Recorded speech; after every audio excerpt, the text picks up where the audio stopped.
people's dream company of Google, like in a year, your career is 30, 40 years long. If the average tenure is only 2-3 years, that should tell you what you need to know. That there's a lot of stuff out there. But you know what? Work at the best companies you can, right? Like, I'm not going to say like, hey, someone should say that and then work at a really bad company or a company that doesn't pay them fairly. Like, there's nothing like that. Got it. And like you must have been seeing like offers getting rescinded like in the past coming weeks or like few days. So I was like really searching the news and couldn't really get like why actually that was happening. So do you have any insights on why the offers are getting... Yeah, it's been really scary. I think most recently it was Coinbase that I've seen a lot of people share that they got their offers rescinded, and that's so bad for Coinbase's like brand. Like, you know, they should rightfully be like in trouble for that. And I feel really bad for the students, you know, especially a lot of the international students who have their immigration tied to their employment and now they're scrambling to figure out what the hell to do. It is not a good situation. I think it's just because the market slowed down, right? Like, tech valuations have come down.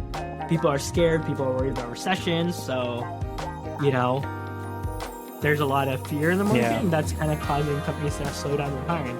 Now, that's the macro sense. I think that we focus too much on the macro, though, sometimes. Because it's so easy to sit there and read the news and see doom and gloom. On an individual basis, if you're listening to me right now, on an individual basis, forget the macro. If you work through 201 questions, you're going to be leveling up, right? Even if you're going to still have trouble in the job hunt, it's certainly going to be easier putting in that effort, right? Same way, I just told you all about making the recommender system using free data from Macy's.com and making product recommendations. That has nothing to do with the macro environment. Yet most people listening to this are not going to do that. You know what I mean? So what I mean to say is, even when the macro environment starts getting scary and people are getting their jobs rescinded at a micro level, when you control your own actions, there's absolutely things you can be doing to do fine throughout this. And it's a bigger thing of like, hey, whether the economy was booming or crashing, you chose to watch Netflix instead of make a recommender system. You know what I mean? And like, no one can fix that but you. So I think I just want to bring that up. Like, if you take care of your own shit and you put in that effort, usually you're going to be okay. Got it. So like, you've been working on your book right now, and like, is there any other book coming in the upcoming years? Like, I'm not here for spoilers, but like, just asking. No, there might be, but I think the few things is I am trying to get a version out for India, and that might be coming in the fall. I think I'm also most excitingly, I'm working on a video course. And we can link it in the description. I already have a free 4-part cold email video course that I'd love to link in the resources below, where I just walked through how do we write cold emails and what are the cold email mistakes, because that was one of the most chapters that most people ask me about. Like, hey, Nick, like, are you sure this works, or how do we do that? And so I made some really fun videos to kind of explain that. And soon, later this month in June, I will be putting out a more comprehensive paid video course that kind of explains and elaborates on a lot of the techniques we cover in the book. So that's what I'm really excited about. And just in general, doing more on video, getting more on YouTube, Instagram, and maybe even TikTok. Who knows? I'm working on that still, so we'll see. I would love to see that. And like, one last question which I wanted to ask is like, which keeps on my mind every day, is the skills which you talk about in data science. Like, I have been using skills. I have been using Python, R, SQL, like database stuff, stat stuff. So like, which skills do you think are the most important to get a job? Because I will be looking for my job in the upcoming months. So is there some skill set which you recommend? I think SQL needs to be really studied. I think that you should work through interview questions for SQL, and we have a whole chapter on SQL interviews. But practice makes perfect, and they can be deceptively like hard. Like, some people are like, I know SQL, I know how to select some stuff and join tables. But then you come across a tricky SQL interview question. And also, a lot of companies do take-home projects where they give you a data set and ask you to analyze it. And again, sometimes it's better to just write SQL queries to do some summary statistics, right? And then put up that code on GitHub or use Google BigQuery and then show them, hey, I know how to use SQL, right? I think that's a very employable skill. Because in school, we talk about deep learning, neural learning. Networks, machine learning, some crazy advanced stuff. Yeah. And then in the real world, it's like, hey, write me a SQL query to find how many people ordered this product in the last 90 days, and you have 2 minutes to do this. And then they're like, I can tell you everything about deep learning and computer vision, and I don't know how to write some basic summary stats in SQL. SQL is one big one. I think putting out projects that are more end-to-end, these days, especially ML ops and being able to deploy your work has been really important, and being able to manage, do a little bit more heavy software engineering work has been more in demand and can separate you out, especially if you come from a CS background or you have some data engineering past experience. That's really employable, because there's actually a lot of people coming into data science from, let's say, social sciences like econ or psychology or something, where they're good at analyzing data because they've done a lot of experimentation or more like research. Yeah. But they're not good at putting stuff into deployment because they don't have that coding background or software engineering background. So in that sense, in the market, if you really want to show off, getting those more SWE skills, software engineering skills, makes a big difference, right? So a stat person might build a really good visual or do some really good hypothesis testing, but be at a complete loss on how do I buy a domain from Namecheap and then host this simple thing. And it's not rocket science. It's just that, CS people buy domain names every week and host stuff, but stat majors might be not sure about GitHub, right? There's enough statistics people who are amazing at stats, but just don't know source control, because that's more software engineering. So being able to show that GitHub, source control, how to put something into production, makes a big difference. Got it. And from you, any last tips for data science professionals, internships, or students going into the data science field without actually knowing what it is, because it's a hot field, everybody's coming into it, and then they realize that it's not for them?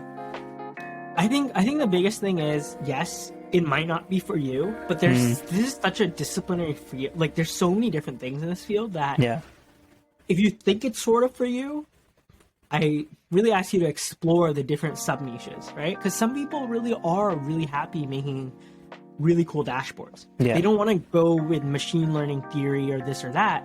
They want to be really good in Tableau or Power BI. And there are people who make 180 to 200K as really good Tableau or Power BI developers who don't know machine learning, who don't, do complicated data engineering. And then same way, there's people who make a lot of money as data engineers, and they almost don't need stats, or they learned it at one point and they forgot it, and they're just really good with Airflow, with Python, with DBT, with Spark, and they don't know any math, any theory, they don't remember any linear algebra, none of that matters, and they can do really well. So I think that's another thing. There's some people who do data and hate coding, some people who do data and hate the stat and theory part. There's some people who love working with stakeholders, who would love product data science because they like to shape the product roadmap, work with PMs and business stakeholders. And there's other people who are like, dude, I don't want to talk to anybody. I just want to build these machine learning pipelines and just code and just commit code on GitHub. I don't want to make presentations, right?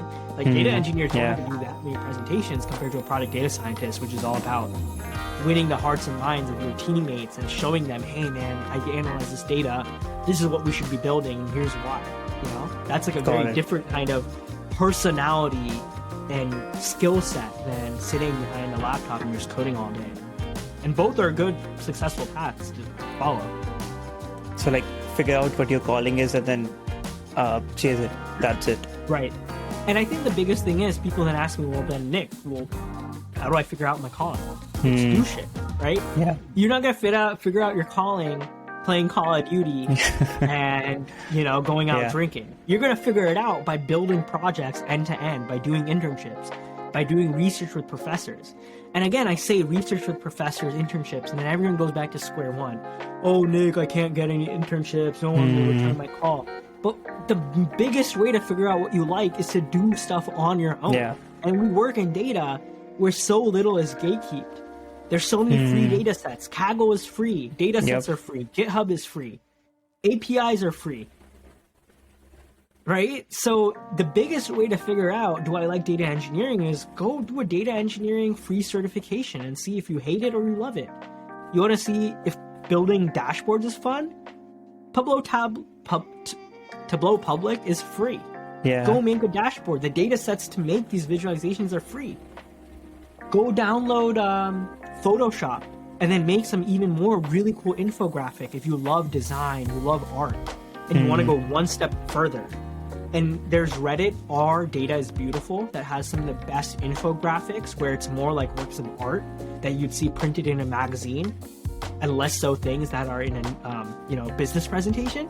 Go make those, right? Because some people love doing that, and that's how they get a lot of attention. I don't know what your calling is, but sure as hell you're not going to find it watching Netflix, playing video. You're going to find it by actually trying to do these things and putting out your work and putting it out on Reddit and LinkedIn and GitHub, and getting attention to it and seeing what gives you energy and what doesn't. Got it. So also, I just wanted to talk about on my YouTube channel about your book, which has been published, and people who I could show you here, and people who have not bought it, I'll be putting the link in the description below. You can go check it out. It's a bestseller on Amazon. Yeah, in statistics, I was looking at that. It's a bestseller in like a few different categories in the United States. Yeah. So people who are interested in data science, going into it or like actually studying it, this is a really cool book. I usually don't recommend stuff, but this is like the 200 questions which Nick has talked about in this. I think those are really helpful. Also, it's cold emailing, portfolio, resume. He has covered all of that. So I would highly recommend that. And thank you for taking out your time today. I really appreciate it. And any last words if you want to say? No, I think this is good. Thank you for having me. And also, we'll be linking to that cold email course as well. And of course, you guys can always follow me on LinkedIn. I have about 86,000 followers there, and I post tips daily. So find me on LinkedIn. Got it. So, thank you for your time today, Nick. And looking forward to connecting again sometime soon. Yeah, cool. Yeah. All right. So thank you. We're done recording. Maybe we can click done and then